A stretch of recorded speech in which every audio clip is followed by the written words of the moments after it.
우리 하나님의 말씀 디모데후서 3장 15절에서 17절 말씀입니다.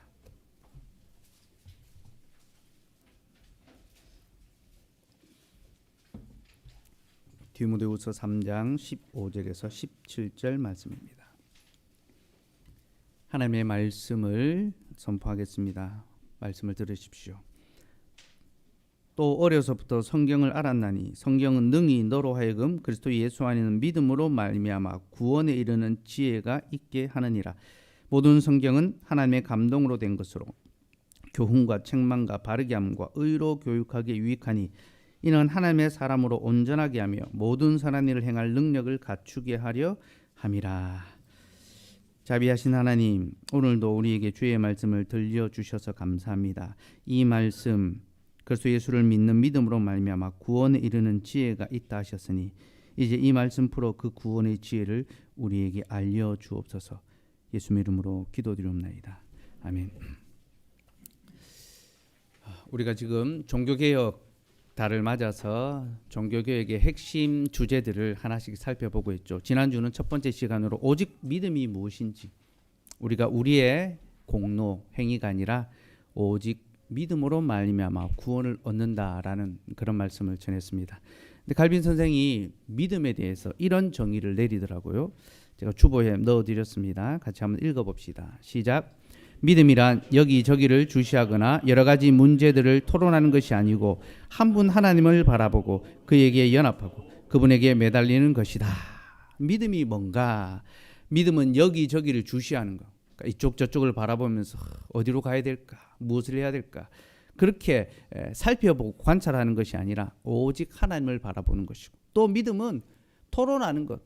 무엇이 옳고 그르냐라고 그렇게 논쟁하고 토론하는 것이 아니라 오직 한 분 하나님을 바라보고 그분에게 연합하고 그분에게 매어 달리는 것. 그것이 참된 믿음이다라고 했습니다. 근데 여러분, 우리가 이런 믿음을 소유하기 위해서 반드시 필요한 것이 있습니다.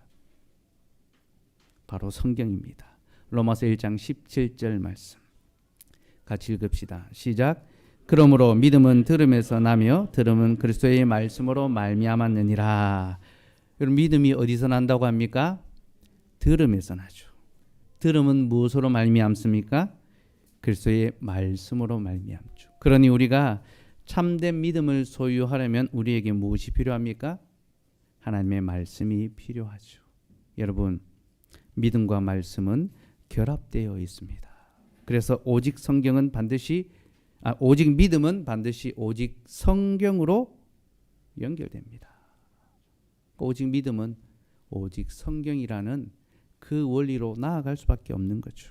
그래서 오늘은 오직 성경에 대해서 살펴보려 합니다.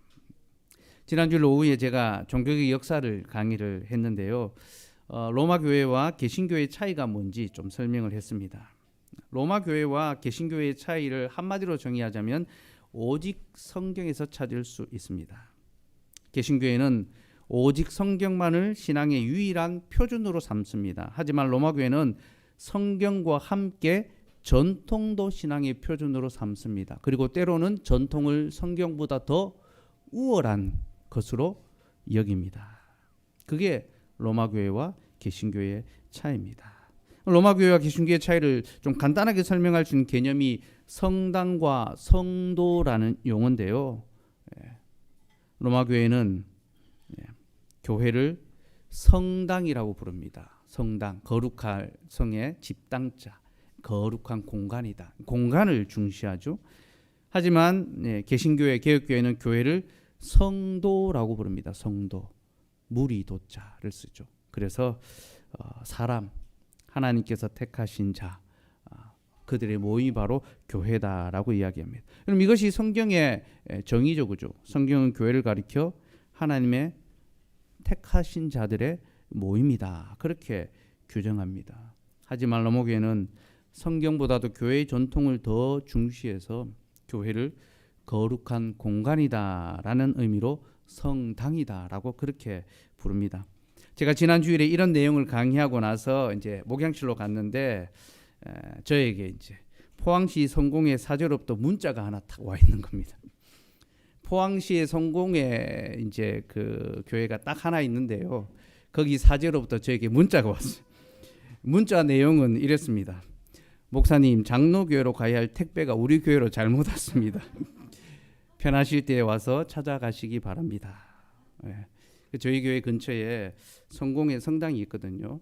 여기 이제 타이어 교체하는 그 골목, 이제 타이어집 그 골목으로 조금 들어오면 아주 자그마한데 되게 예쁘게 지은 성당이 있습니다. 그게 1세기 이 바실리카 어떤 그 형식으로 지어져서 초기 교회의 모습을 이제 그대로 조금 재현한, 그러니까 옛날 바실리카가 법원의 형태를 갖고 있거든요. 그래서 그런 형태로 이제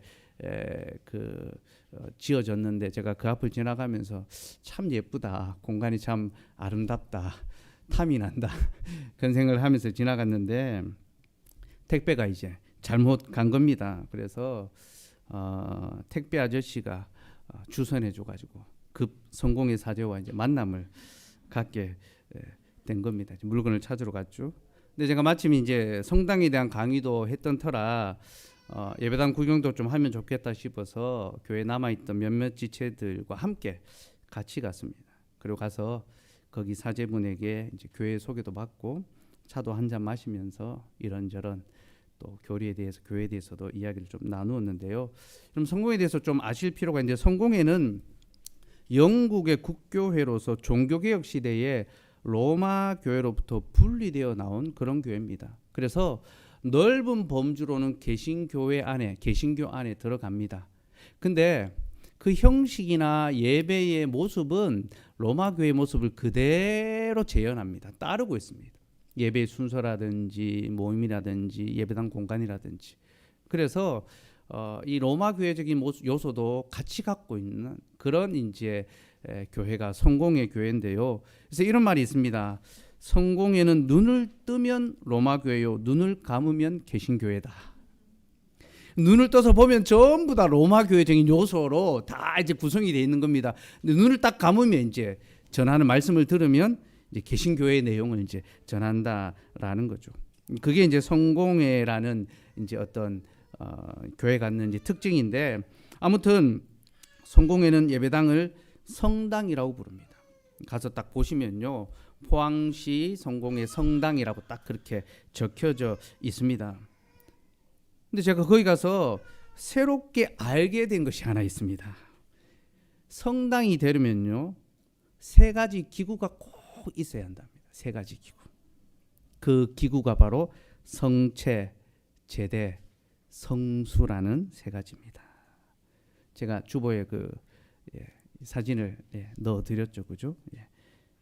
성체라는 것은 예수님의 살과 피를 가리키는 빵과 포도주입니다. 성찬의 빵과 포도주, 성체, 거룩한 몸이라고 그렇게 부르는 거죠. 성당에는 항상 빵과 포도주가 비치돼 있어야 된다고 합니다. 이 성체가 있어야지만 성당이 된다고 합니다. 그리고 제대라는 것이 있어야 됩니다. 제대는 여러분 보시면 지금 식탁이죠. 성찬을 거행하는 식탁이 제대인데요. 로마 교회는 이것을 성찬상, 성찬의 식탁이라고 부르지 않고 제대라고 부릅니다. 제단, 제사를 드리는 단이다라는 거죠. 곧 성찬이 만찬, 식사가 아니라 제사라는 겁니다. 그래서 희생의 제사로 드리는 것이 바로 성찬이다. 성찬을 그렇게 이제 이해하고 있는 거죠. 그리고 성수가 필요한데, 성수는 세례의 물입니다. 세례 받을 때 베푸는 물인데, 이 성수는 항상 예배당 입구에 비치되어 있습니다. 그래서 사람들이 들어올 때마다 그 성수에 물을 찍어서 성호를 그립니다.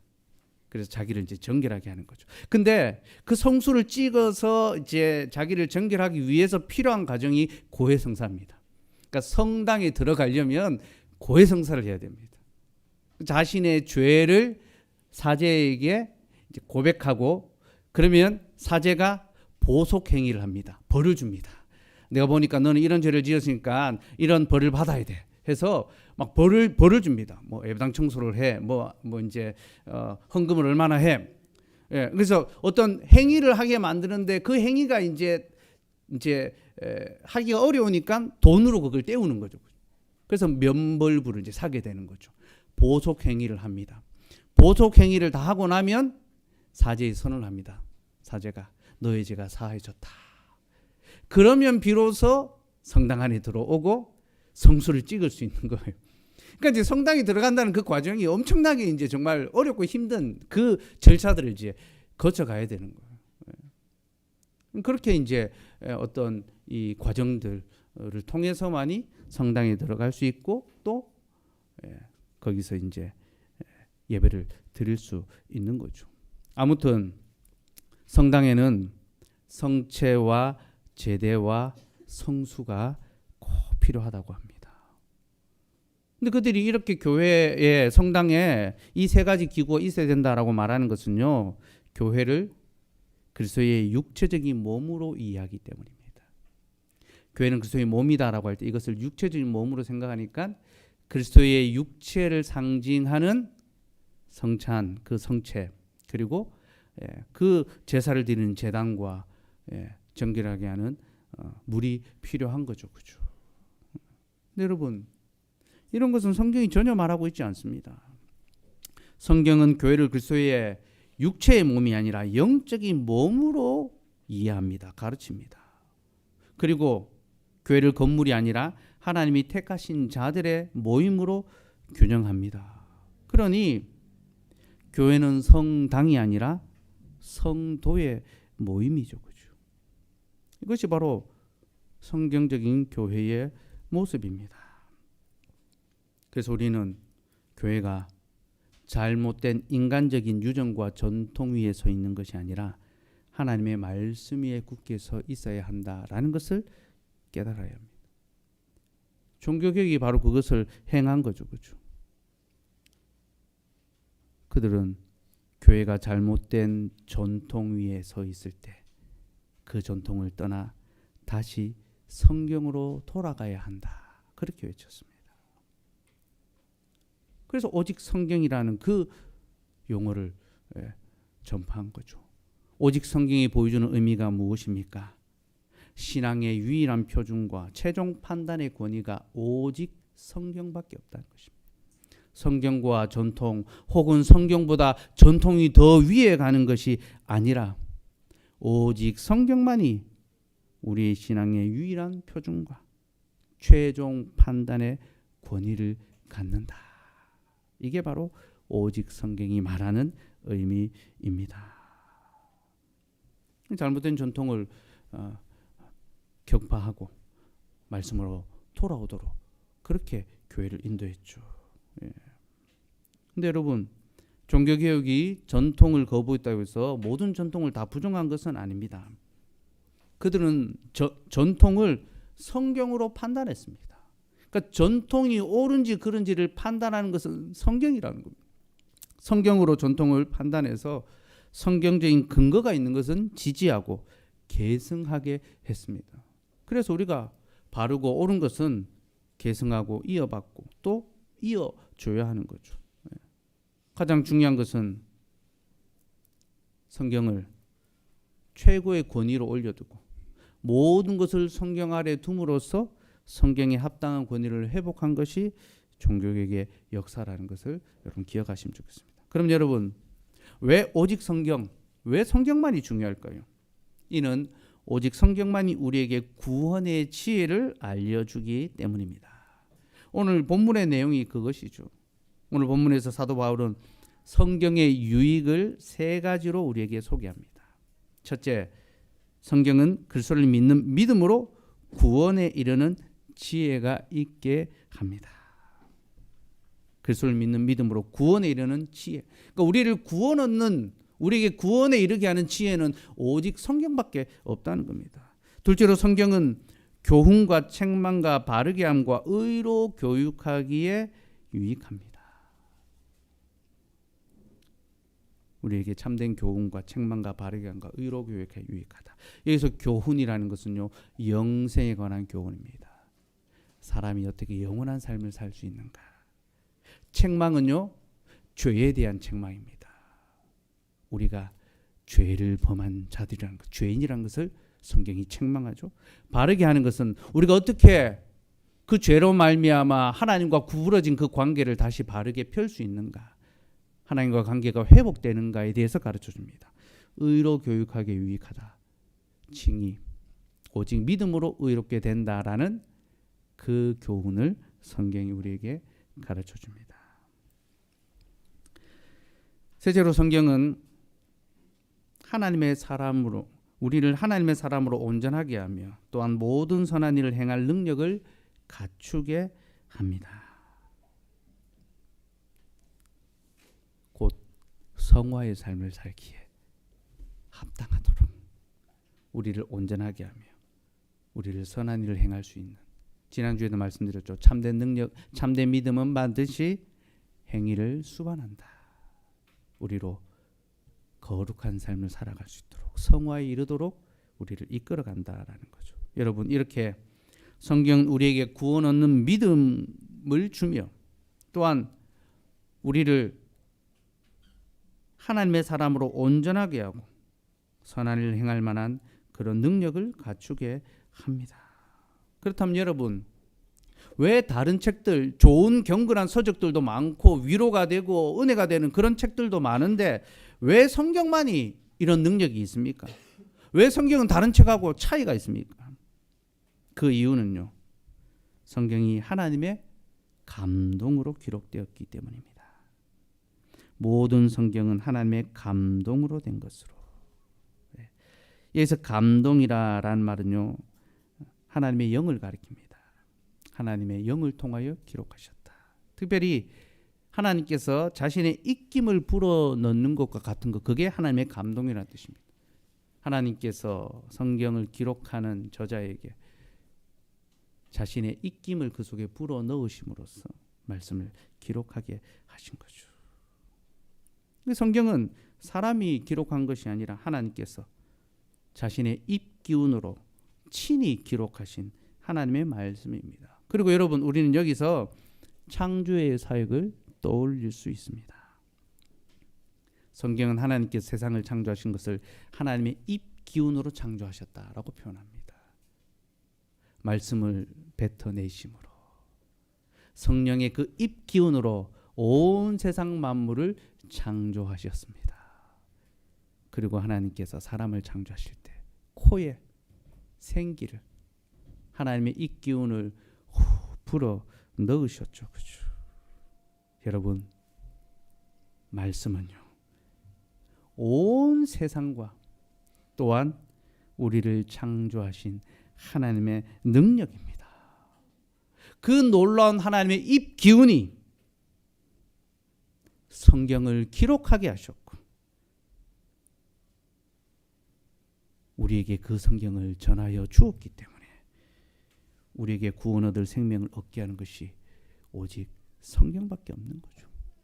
다른 좋은 신앙의 서적이나 경건에 유익을 끼치는 책들이 있다 해도 그런 것들과 성경이 비교할 수 없는 것입니다. 그런데 여러분, 경건 서적을 즐겨 읽는 것보다 더 중요한 것이 성경을 가까이 하고 읽는 것이 더 중요합니다. 아무튼 성경은 우리에게 영생을 얻게 하는 지혜를 줍니다.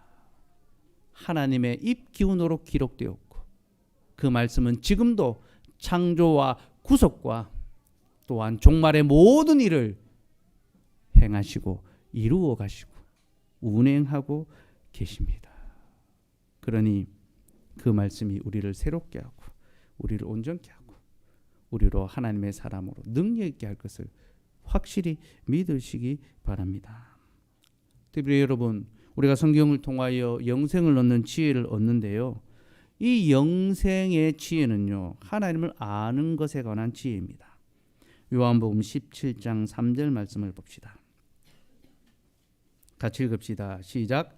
영생은 곧 유일하신 참 하나님과 그가 보내신 자 예수 그리스도를 아는 것이니이다. 여러분, 영생이 무엇이라고 합니까? 영생은 단순히 영원히 사는 그것을 가리키는 것이 아니라 유일하신 참 하나님과 그가 보내신 자 예수 그리스도를 아는 것입니다. 곧 삼위 하나님에 관하여 알아가는 것이 영생입니다. 우리가 이 지혜를 가지고 있어야 영생의 삶을 살아갈 수 있습니다. 그런데 여러분, 하나님을 알아가는 지혜를 누가 알려줍니까? 오직 하나님께서만이 알려주실 수 있습니다. 여러분, 사람은 사람에 관한 것밖에 알 수 없습니다. 땅에 관한 것밖에 알 수 없습니다. 사람은 하늘에 관한 것, 하나님에 관한 것을 알 수 없습니다. 그것은 사람의 능력과 사람이 어떤 할 수 있는 일이 아닙니다. 그죠? 하나님에 관한 것은 오직 하나님만이 알려주실 수 있습니다. 그러니 하나님께서 자신의 입기운으로 자신에 관하여 말씀하시고 기록하게 하시고 그것을 우리의 손에 들려주신 거죠. 하나님께서는 우리에게 자신을 아는 지식을 얻게 하기 위하여 성경을 주셨습니다. 그리고 이것 때문에 우리에게 성경은 절대적으로 필요합니다. 칼빈 선생의 기독교 강요의 바로 첫 대목에서 하나님을 아는 지식은 오직 성경을 통하여 전하여지기 때문에 우리에게 성경은 절대적으로 필요하다. 성경이 아니고서는 우리가 하나님을 알 수 없다라고 그렇게 가르치고 있습니다. 그러니까 우리에게는 성경이 절대적으로 필요합니다. 그러면서 칼빈은 하나님에 대한 지식이 없을 때, 하나님에 대한 참된 지식이 없을 때 사람에게 나타나는 두 가지 현상이 있다고 합니다. 하나님에 대한 지식이 없으면 사람에게 두 가지 현상, 증상이 나타난다고 합니다. 바로 우상 숭배와 미신에 빠지는 겁니다. 우상 숭배와 미신.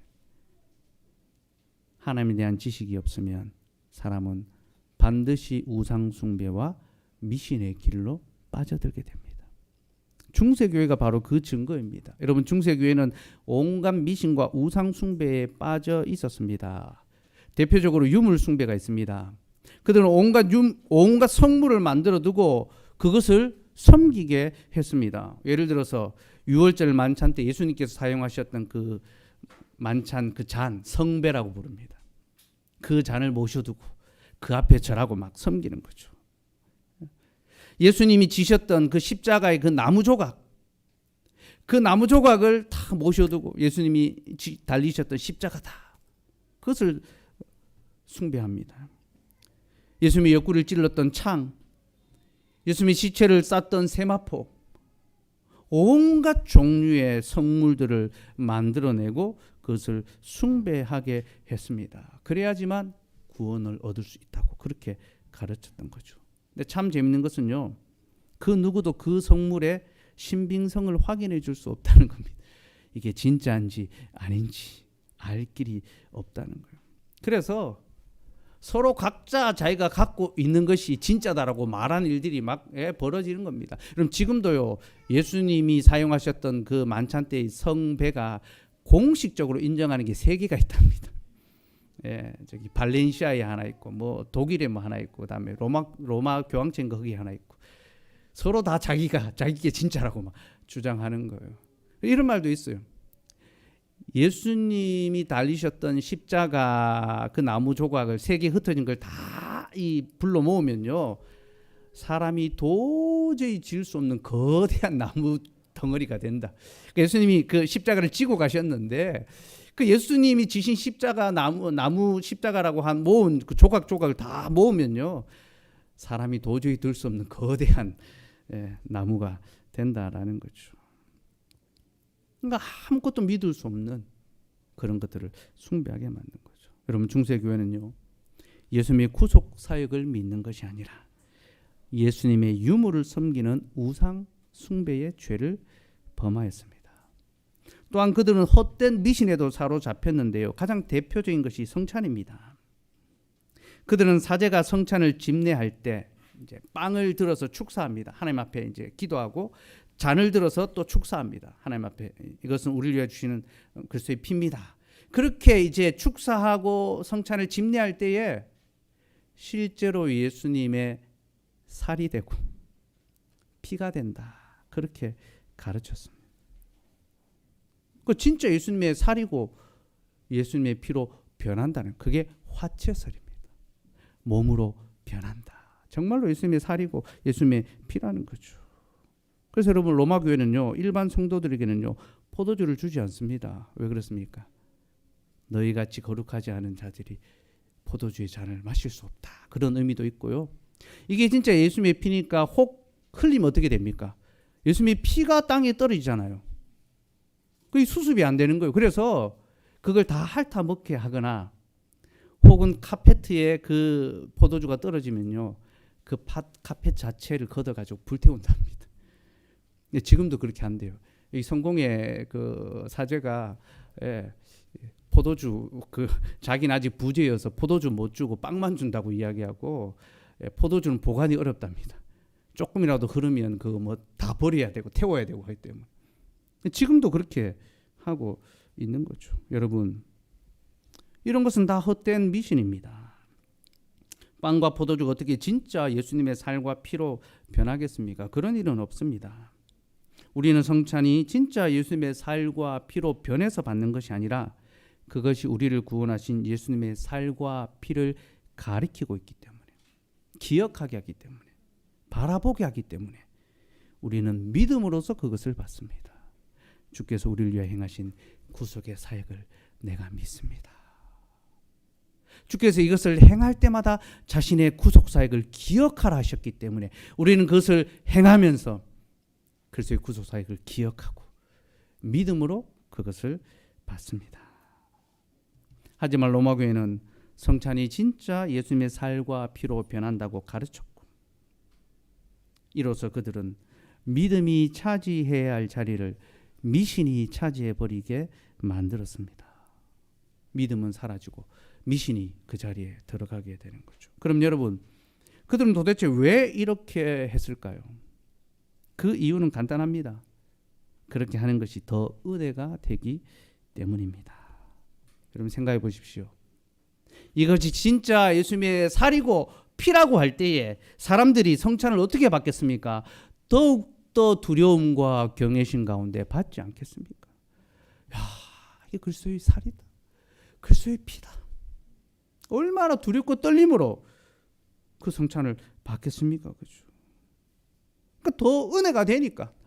이렇게 하니까 효과가 더 있거든요. 와, 사람들이 더 감동받고 더 눈물 흘리고 더 은혜 받거든요. 그래서 그렇게 하는 겁니다. 그들은 무엇이 성경의 교훈인가를 생각하기보다 무엇이 더 은혜와 감동이 되는가를 생각했고 그것을 예배 안에 집어넣은 것입니다. 그 결과가 무엇입니까? 그들은 성경을 떠나 우상 숭배적인 신앙생활을 하고 말았습니다. 우리는 이 모습을 통하여 오직 성경의 반대편에 무엇이 있는지를 알아야 합니다. 여러분, 오직 성경의 반대편에는요, 은혜 만능주의가 있습니다. 뭘 하든지 은혜 받으면 됐지.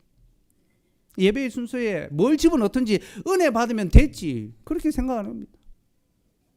예배당 바깥에 마당에 성모 마리아상을 세웠는데 사람들이 그 마리아상을 보고 눈에 보이니까 은혜 받는 겁니다.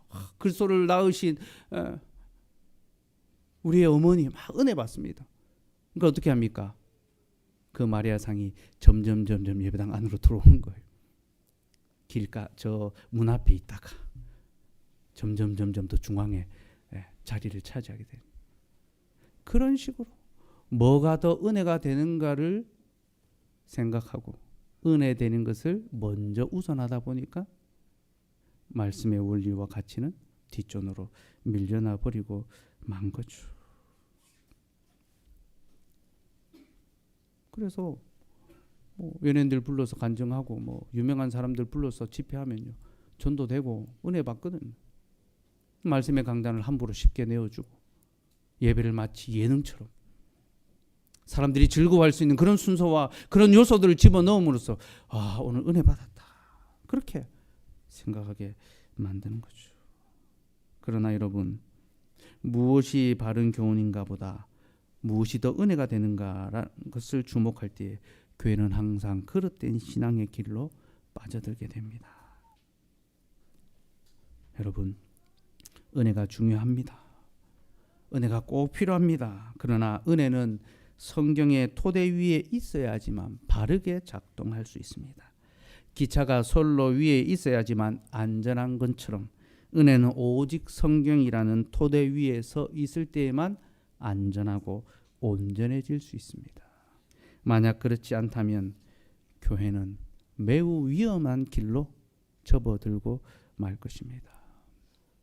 흔히 중세 신학을요 스콜라주의 신학이다라고 부릅니다. 스콜라주의, 학문적인, 성경과 상관없는 학문적인 논리적인 신학이 스콜라주의 신학입니다. 곧 중세는요 신학을 함에 있어서 성경을 그 원료로 삼는 것이 아니라 인간의 이성을 원료로 삼았습니다. 그래서 여러분 중세에 보면요 삼위일체 하나님에 관한 책을 쓰는데, 두꺼운 책을 쓰는데 그 안에 성경 인용이 단 한 구절도 없는 책들이 허다하게 나옵니다. 거기 전부 뭐 학자들의 말만 인용하고 집어 넣어 놓은 거죠. 그죠? 그런 모습은 성경이 신앙의 표준으로서의 기능을 상실해 버린 것입니다. 성경보다도 어떤 권위 있는 학자, 박사의 말이 더 인정받고 학문적인 가치를 지니게 된 거죠. 그죠? 이런 일은 현대 신학계에서도 비일비재하게 일어나고 있습니다.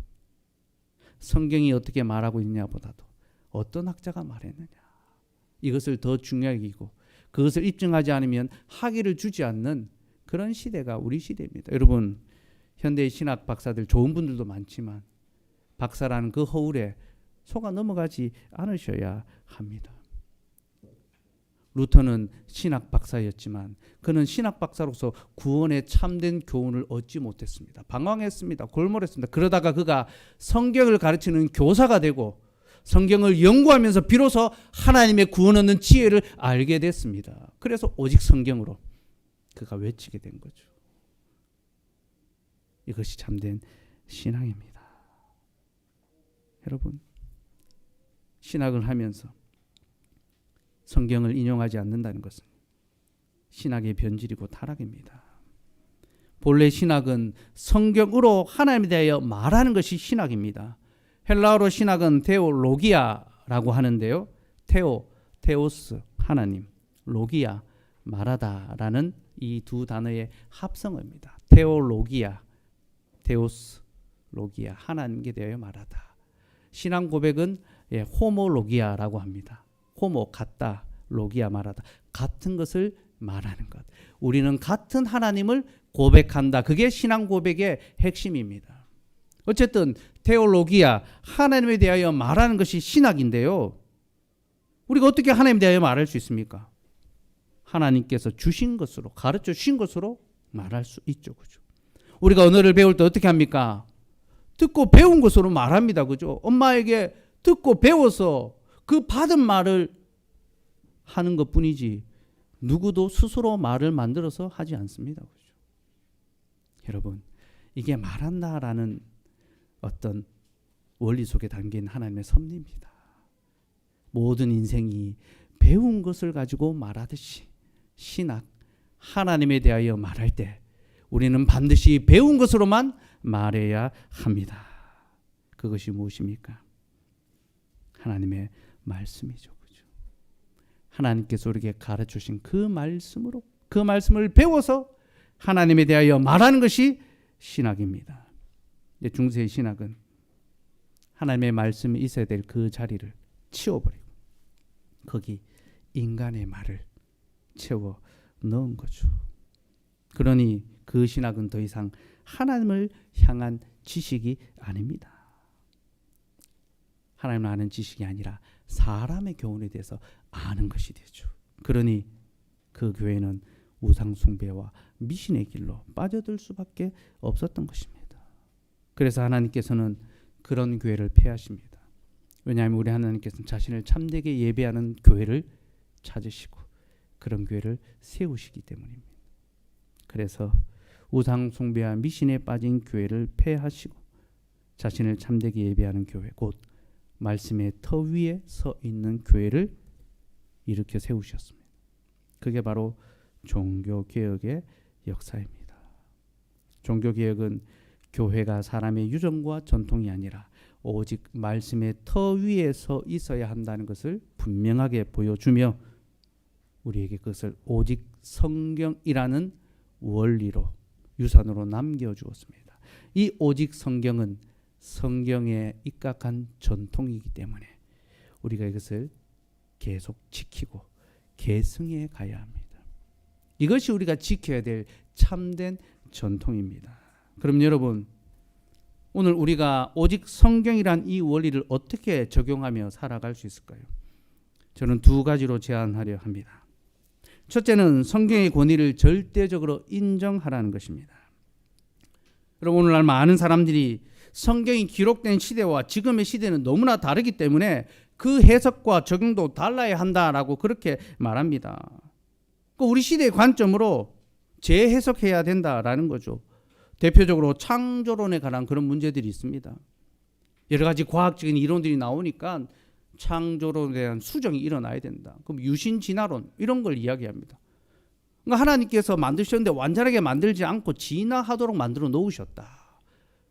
우리 이런 것을 받아들일 수 없습니다. 왜냐하면 그러면 아담의 원죄는 불가능하기 때문이죠. 하나님은 온전한 사람을 만드셨지 않습니까? 여러 가지 어떤 과학적 어떤 이론에 충돌되는 그런 내용들 때문에 자꾸 성경의 내용을 수정하려고 보완하려고 듭니다. 여성 안수와 동성애의 문제도 마찬가지죠. 많은 사회적 이슈 때문에 성경이 공격을 받고 그 내용이 수정되어야 된다라고 그렇게 주장하는 이들이 많이 있습니다. 그러나 여러분, 하나님의 말씀은 시대의 상황에 따라 변하는 것이 아니라 모든 시대에 불변하는 진리입니다. 우리는 이 시대의 가치와 과학적 시각에 따라 말씀을 보는 것이 아니라 믿음의 눈으로 말씀을 보아야 합니다. 여러분, 성경이 이성과 과학의 도전을 받은 것은 비단 지금 시대의 문제만이 아닙니다. 여러분, 성경은요, 모든 시대에 있어서 인간의 이성과 과학의 도전을 받아왔습니다. 성경이 기록되던 그 시대도 마찬가지입니다. 그래서 유대인은 표적을 구하고 헬라인은 지식을 구한다. 그렇게 안 했습니까?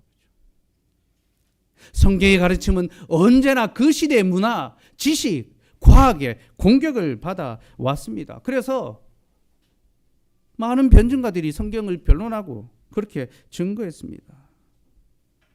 여러분, 그렇게 과학과 이성의 공격을 받은 성경이 그 참된 믿음과 바른 교훈을 계속 보존을 할 수 있었던 길이 무엇인지 압니까? 시대의 가치에 흔들리지 않고 오직 성경의 절대 권위를 인정하고 그 말씀에 절대 순복하는 자들을 통하여 참된 신앙은 계속 보존되어 왔습니다. 그래서 교부들의 경우에는요, 성경 읽다가 충돌되거나 혹 논리적으로 이성적으로 이해되지 않는 부분이 있으면 자신의 이성을 내려놓고 말씀이기 때문에 내가 받습니다. 그렇게 고백했습니다. 그러니까 성경을 연구한다고 성경을 파헤치는 것이 아니라 성경 앞에서 자신의 이성이 파헤침을 당하는 거죠. 자기의 삶이 해석되는 거죠. 여러분, 사람이 성경을 해석하는 것이 아닙니다. 성경이 우리를 해석합니다. 우리 시대를 해석하고 우리의 삶을 해석하고 우리에게 바른 교훈이 무엇인지, 진리가 무엇인지를 가르쳐 주는 겁니다. 여러분, 이것이 참된 신앙과 성경을 지켜왔던 교회와 성도의 역사입니다. 그러니 여러분, 우리 역시 그 거룩한 역사의 전통을 이어갈 수 있기를 바랍니다. 오직 성경의 권위를 절대적으로 인정하고 오직 믿음으로 그 말씀을 받아들이고 순복해 갑시다. 둘째는 성경을 늘 가까이 하고 읽어야 한다는 것입니다. 오직 성경은 우리가 성경을 읽는 것으로부터 시작합니다. 여러분, 교회가 처음부터 말씀을 떠나려고 떠난 것이 아닙니다. 처음은 말씀으로 시작을 했죠. 그러나 점차 다른 것에 눈을 돌리면서 말씀에서 조금씩 멀어져 갔고 그러다 보니까 어느새 말씀을 완전히 떠나버리게 된 것입니다. 사랑하는 여러분, 말씀을 멀리하다 보면 결국 말씀을 떠나게 되어 있습니다. 말씀을 멀리한 자는 말씀부터 떠나게 되어 있습니다. 그런데 여러분, 우리는 혹 우리 안에 지금 말씀을 멀리하고 있는 모습은 없는지 돌아보아야 합니다. 내가 말씀을 멀리하고 또 소홀히 하고 있는 것은 아닌가 살펴보아야 합니다. 여러분, 우리가 말씀을 소홀히 하고 있다라는 것은요, 먼저 설교에 대한 반응으로부터 나타납니다. 설교 듣기를 싫어하고 설교를 듣는 자리에 있어도 한 귀로 듣고 한 귀로 흘려보내는 거죠. 그리고 무엇보다 긴 설교를 싫어합니다. 설교가 긴 걸 싫어합니다. 여러분, 우리 시대의 예배의 특징은요, 설교 시간이 점점 줄어들고 있다라는 겁니다. 예전에 제가 어릴 때 교회 가면 진짜 예배는 뭐 1시간에 끝나는 법이 없습니다. 1시간 반씩 집회 한번 했다 하면 설교만 3시간씩 하시고 말씀을 참 많이 들었던 것이 한국교회의 좋은 전통이었죠. 근데 요즘 그렇게 오래 설교하는 분들을 찾아볼 수가 없습니다. 왜 그렇습니까? 사람들이 긴 설교를 듣기 싫어하기 때문이죠. 그죠? 많은 설교자들이 설교를 바르게 해야 된다라는 것보다도 설교를 짧게 해야 된다는 압박을 받습니다. 저도 그런 압박이 있습니다. 짧게 해야 되는데. 그래서 계속 그 내용을 이제 간결하게 만들어 갑니다. 그게 유익되는 부분이 있어요. 훨씬 더 선명해지고 명료해지고, 전에는 3시간 설교할 걸 지금은 진짜 1시간으로 줄이고 30분으로 줄이고 그렇게 아주 선명해지더라고요. 근데 여러분, 단순히 긴 설교를 듣기 싫어한다는 것은 우리 안에 이미 말씀에 대한 마음이 멀어져 있다라는 것을 보여줍니다. 그리고 여러분, 설교의 비중이 줄어들면요, 그 교회는 무조건 약해지게 되어 있습니다. 몇 년 전에 저희 교단에서 네덜란드 개혁교회 총회에 참석하고 오신 분들이 교단에 보고서를 올린 적이 있습니다. 네덜란드 개혁교회는 우리 이제 고신교회 또 선교와 또 그 교회가 세워지는데 많은 신학적 지원을 하고 또 신학 교수도 파송하고 우리 교수님들이 거기 가서 신학도 하시고 또 교회적인 많은 어떤 영향을 미쳤던 그런 이제 교회인데요. 최근에 급속도로 세속화가 진행되고 있고 또 교세가 많이 약화되었다라고 합니다. 네덜란드 교회가 개혁교회가 지금 굉장히 많이 약화됐어요. 신학적으로도 문제들이 많이 생겼고요. 근데 총회를 다녀오신 분들의 보고서에 가장 중심되는 내용이 뭔지 압니까? 왜 이렇게 네덜란드 교회가 약화됐는가? 그분들의 결론은요, 설교에 약하였습니다. 예년에 비해서 설교 시간이 많이 줄어들었다는 거예요. 이분들이 다 네덜란드에서 신학을 하시고 그 교회에서 배우셨던 교회 생활을 하셨던 분들입니다. 지금 교수 사역을 이제 우리나라에서 고려신학대에서 하고 계신데, 그때 1시간씩 설교하던 그 설교가 지금 뭐 30분씩 반토막이 다 났다는 거예요. 그리고 설교의 중심 내용 역시 성경이 아니라 사회적 이슈나 도덕과 윤리의 문제로 치우치고 있다. 그렇게 진단을 내리더라고요. 결국 교회가 점차적으로 약화될 수밖에 없다. 그렇게 보고서를 올렸습니다. 저는 그 보고서는 한국교회, 특별히 또한 우리 교회가 잘 새겨드려야 될 그런 내용이라고 생각을 합니다. 여러분, 무엇이 교회의 약화를 초래합니까? 코로나입니까? 재정적인 어려움입니까? 공간의 부족함입니까? 아닙니다. 말씀의 약화가 교회를 약해지게 만듭니다. 그러니 오직 성경에 굳게 붙들려서 말씀이 강화될 때에 교회 역시도 강해진다는 것을 분명히 기억하시고요. 만약 여러분들이 지금 성경 중심의 설교를 듣고 계시다면 여러분들 이것을 감사하게 여기셔야 합니다. 하나님께서는 그 설교를 통하여 여러분들의 신앙을 바르게 하고 온전하게 하고 선한 일을 행할 능력을 갖게 하실 것입니다. 그것을 믿으시기 바랍니다. 또 하나 우리는 성경을 읽는 시간 역시 늘려야 합니다. 여러분, 말씀은 주일 예배 시간에만 듣는 것이 아닙니다.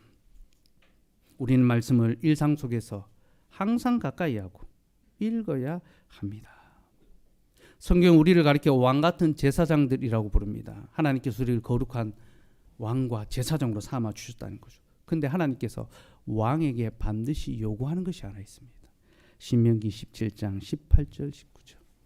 이스라엘의 왕을 세울 때 그 왕은 반드시 이렇게 행해야 된다라는 규례인데, 이 규례는 왕 같은 제사장이 된 우리를 향한 규례입니다. 같이 읽읍시다. 시작. 그가 왕위에 오르거든 책에 기록하여 평생에 자기 옆에 두고 읽어 그의 하나님 여호와 경외하기를 배우며 이 율법의 모든 말과 이 규례를 지켜 행할 것이라. 여러분, 무엇이라고 합니까? 그가 왕위에 오르거든 이 율법서의 등사본을 레위 사람 제사장 앞에서 책에 기록하여 평생에 자기 옆에 두고 읽어 그의 하나님 여호와 경외하기를 배우며 이 율법의 모든 말과 이 규례를 지켜 행할 것이라. 세 가지를 요구합니다. 성경을 항상 곁에 두고 그것을 읽음으로 여호와 경외하기를 배우고 그 모든 규례를 지켜 행하라. 이것이 참된 왕이 되는 길입니다. 사랑하는 여러분, 우리가 말씀을 가까이 하고 읽는다면, 순종한다면 우리는 참된 왕이 될 것입니다. 그러나 우리가 말씀을 멀리하고 읽지 않는다면 우리는 거짓 왕이 되고 말 것입니다. 그러므로 항상 말씀을 가까이 하며 읽읍시다. 우리가 좋은 경건의 서적, 신학 서적도 읽는 것이 필요하지만 성경을 읽은 다음에 필요한 것입니다. 목사도 설교를 위하여 성경을 읽는 것이 아니라 경건을 위하여 성경을 읽어야 합니다. 성도도 자신의 삶의 모든 것을 하나님께 맡기고 또 의뢰하기 위하여 그 성경을 그 삶 속에서 읽어야 합니다. 오직 성경은 다시 성경으로 말미암습니다. 여러분, 다시 성경을 가까이 하고 펼쳐 읽읍시다.